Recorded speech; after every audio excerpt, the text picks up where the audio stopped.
கடவுளுடன் காலை வணக்கம். புனித மத்தேயு எழுதிய நற்செய்தி 9 அதிகாரம் 35 முதல் 10, 1 அதிகாரம் 6 முதல் 8 வரை உள்ள இறை வார்த்தைகள். அக்காலத்தில் இயேசு நகர்கள் சிற்றூர்கள் எல்லாம் சுற்றி வந்தார். எங்கும் அவர்களுடைய தொழுகை கூடங்களில் கற்பித்தார். விண்ணரசை பற்றிய நற்செய்தியை பறைசாற்றினார். நோய் நொடிகள் அனைத்தையும் குணமாக்கினார். திரண்டிருந்த மக்களை அவர் கண்டபோது அவர்கள் மேல் பரிவு கொண்டார். அவர்கள் ஆயரில்லா ஆடுகளைப் போல அலைக்கழிக்கப்பட்டு சோர்ந்து காணப்பட்டார்கள். அப்பொழுது அவர் தம் சீடரை நோக்கி, அறுவடை மிகுதி, வேலையாட்களோ குறைவு.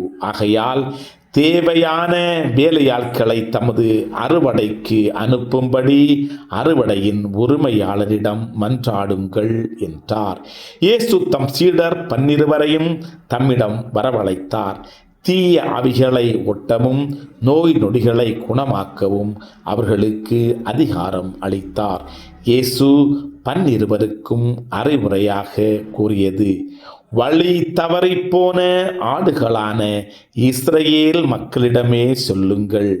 அப்படி சொல்லும்போது விண்ணரசு நெருங்கி வந்துவிட்டது என பறைசாற்றுங்கள்.